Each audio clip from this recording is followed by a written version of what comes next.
So in today's lecture, let us understand what is moment of inertia. So moment of inertia सबसे ज़्यादा basic चीज़ ये समझ लो कि ये रोटेशनल डायनामिक्स में मास का एनालॉगस होता है, ठीक है। जैसे कि हम अगर लीनियर मोशन और हम लोग ये कहे अगर सर्क्यूलर या फिर रोटेशनल मोशन, रोटेशनल मोशन, ठीक है। अब देखो जिस तरीके से लीनियर मोशन में हमारे पास डिस्प्लेसमेंट होता है, वैसे ही सर्कुलर मोशन में उसका एनालॉगस होता है एंगुलर डिस्प्लेसमेंट, जो हम थीटा से बताते हैं, राइट। सो ये एस या डी से, जैसे लीनियर में हमारे पास वेलोसिटी होता है और यहाँ पे हो जाता है हमारे पास एंगुलर वेलोसिटी, वैसे यहाँ पर हमारे पास होता है एक्सेलरेशन, इधर आता है हमारे पास एंगुलर एक्सेलरेशन। जैसे लीनियर में हमारे पास होता है फोर्स, एंगुलर में हमारे पास हो जाता है टॉर्क। सिमिलरली यहाँ पर लीनियर में जो हमारे पास मास होता है, रोटेशनल में वो हो जाता है मोमेंट ऑफ इनर्शिया। जो काम मास कर रहा है वो मोमेंट ऑफ इनर्शिया कर रहा है। रोटेशनल में क्या होता है, सिर्फ मास काफी नहीं है, हमें सेंटर से या फिर एक्सिस ऑफ रोटेशन से परपेंडिकुलर डिस्टेंस भी मैटर करता है। Now what are this terms जो मैं आपको बता रही हूँ, एक्सिस ऑफ रोटेशन वगैरह, ये स्टेप बाय स्टेप समझते हैं, ठीक है। Moment of inertia first thing, this is analogous to mass in rotational dynamics, ठीक है। ये हो गई आपकी फर्स्ट थिंग। नेक्स्ट चीज, मोमेंट ऑफ इनर्शिया बेसिकली होता क्या है। सो यहाँ पे मैं एक एग्जांपल ली हूँ आपको। यहाँ पे हमने एक डोर शो किया है, ठीक है। यहाँ पर डोर के हिंज लगे होते हैं, ठीक है। और जनरली आपने देखे रहेंगे यहाँ पे हमारा हैंडल होता है, ठीक है। अब इमेजिन करो यहाँ पे वॉल नहीं है और ये जो डोर का हैंडल है उसको अगर मैं प्रेस करूँ तो ये ओपन होगा, राइट। अब इसका हो रहा है सर्क्यूलर मोशन, राइट, ओपन हो रहा है क्लोज हो रहा है, ठीक है। अभी यहाँ पे इसको हम बोलेंगे एक्सिस ऑफ रोटेशन। अब इमेजिन करो यहाँ पे वॉल नहीं है और ये डोर सर्क्यूलर में घूम रहा है, ठीक है, पूरा खुल रहा है 360 डिग्री में। तो this we called it as axis of rotation. जिसके अलोंग ऑब्जेक्ट मूव करता है उसको हम लोग एक्सिस ऑफ रोटेशन बोलते हैं, ठीक है। अब ये जो हैंडल है ये यहाँ पर प्लेस है, तो ये एक्सिस ऑफ रोटेशन से ये हुआ परपेंडिकुलर डिस्टेंस इस ऑब्जेक्ट का, ठीक है। अब ये हैंडल यहाँ क्यों है, इसकी भी एक वजह है। अगर आप इस हैंडल को उठा के यहाँ लगा दो तो और यहाँ फोर्स लगाओ तो आपको ज्यादा फोर्स लगाना पड़ेगा कंपेयर टू हियर, राइट। सो आपको एक्सिस ऑफ रोटेशन से ये जो परपेंडिकुलर डिस्टेंस है वो भी आपका मैटर करता है। दैट्स वाई हमें रोटेशनल डायनामिक्स में मास को रिप्लेस करना पड़ा मोमेंट ऑफ इनर्शिया से। ओके, सिंपल चीज है, ज्यादा इसमें तामझाम नहीं है, ठीक है। सो मोमेंट ऑफ इनर्शिया हम लोग डिफाइन करते हैं, moment of inertia is basically product of mass and perpendicular distance का square. This is nothing but the moment of inertia. आगे जाके हम उसका और रेक्टिफाइड फॉर्म देखेंगे, मोमेंट ऑफ इनर्शिया का mathematical form. Okay, so basic understanding हो गई। ओके, नाउ नेक्स्ट हमें एग्जाम में क्या पूछा जाता है। एग्जाम में आपको पूछा जाता है derive an expression for kinetic energy of rolling body, ठीक है। सो काइनेटिक एनर्जी का हम एक्सप्रेशन निकालेंगे in terms of moment of inertia.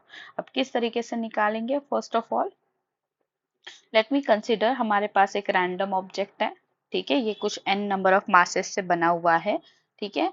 Now let us consider कि ये आपका ऑब्जेक्ट इस डायरेक्शन में रोटेट हो रहा है एंटी क्लॉकवाइज। अगर एंटी क्लॉकवाइज मूव हुआ तो ये उसका होगा एंगुलर वेलोसिटी का डायरेक्शन। कैसे निकालेंगे, again right hand thumb rule, we curl our finger of right hand in the direction of the motion and then outer stretch finger will give us the direction of angular velocity. इस direction में angular velocity है, हर particle के लिए angular velocity same होगी, right. अब ये जो object है वो n नंबर ऑफ मासेस से बना है, तो मैंने कंसीडर किया let's say this is mass m1 m2 and mn। And now let us consider r1 is the perpendicular distance of this mass from this axis of rotation का center, okay। Now let's say r2 is the perpendicular distance up to rn is the perpendicular distance. तो यहाँ पे हमने यही चीजें बस theoretically explain की है। ठीक है। नाउ लेट अस कंसीडर ये जो particle uniform circular motion provide कर रहा है, राइट, कर रहा है, तो लेट्स से v1 ये फर्स्ट पार्टिकल की लीनियर वेलोसिटी होगी, right. So we have this relation, right, v is equal to r omega. तो linear velocity for first particle will be v1 is equal to r1 omega. Am I right कि यहाँ पे omega 1 लिखूं? Omega ही रहेगा because सारे particle के लिए velocity, angular velocity same रहेगी, right. So v2 will be r2 omega up to vn will be rn omega. These are the linear velocities of each particle. Okay, now let me calculate translational kinetic energy for first particle. Translational kinetic energy for first particle कैसे निकालेंगे? Kinetic energy 1 is equal to, हमारा basic formula है half m v1 square, so this will be equal to half m r1 into omega square, this will be half m1 आएगा ना, m1 r1 square omega square.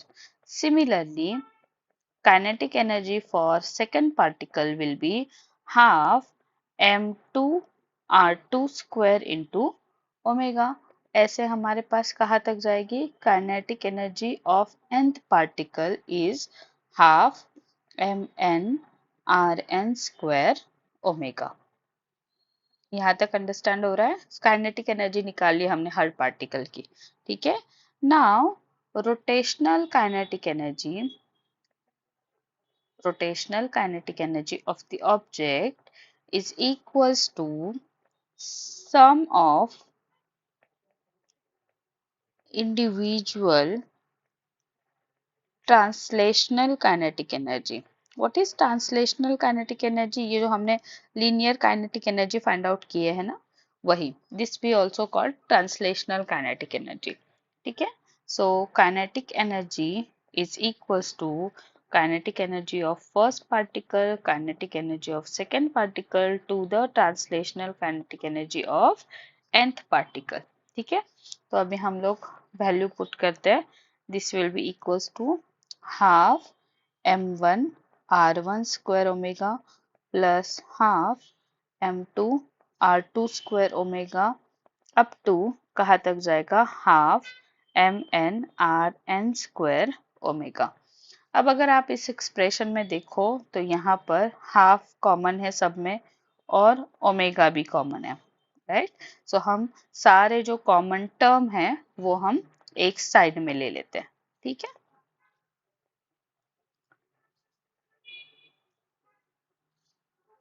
Common term निकाल लेते हैं, so this will be half omega, अंदर क्या बचेगा? m1 r1 square plus m2 r2 square plus up to mn rn square.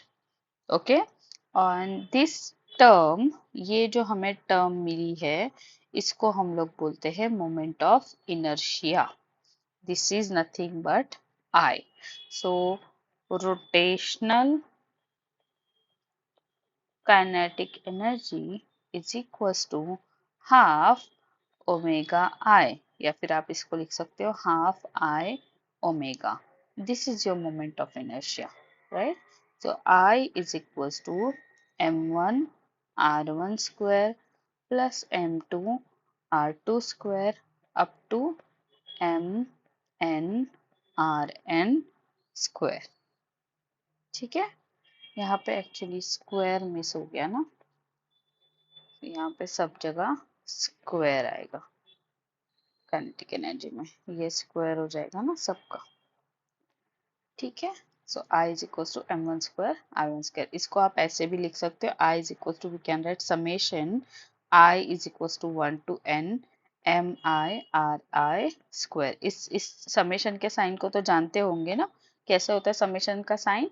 पहले हम i की वैल्यू 1 पुट करते हैं जिससे हमें मिलेगा m1 r1, फिर हम लिखेंगे प्लस, फिर i की वैल्यू क्या हो जाएगी? 2 हो जाएगी, तो ये हो जाएगा m2 m1 r1 square plus m2 r2 square. फिर प्लस ऐसा कब तक करेंगे आई का वैल्यू, जब तक एन तक ना पहुंच जाए तब तक ये, और ये हमारा मोमेंट ऑफ इनर्शिया होगा। ठीक है, अगर आप, ये हुआ डेफिनाइट मास के लिए। ठीक है, अगर आपके पास ऐसा मासेस है जो फाइनाइट नंबर ऑफ मासेस से नहीं बना ऑब्जेक्ट, तो उसके लिए हम लिखते हैं moment of inertia is equals to R square dm। इस तरीके से आपको मोमेंट ऑफ इनर्शिया लिखी जाती है। So this is the basic mathematical formula for moment of inertia. Moment of inertia है वो डिपेंड करता है इंडिविजुअल मासेस पे, और साथ ही साथ उसका जो मास का डिस्ट्रीब्यूशन है और about the axis of rotation उस पर भी डिपेंड करता है।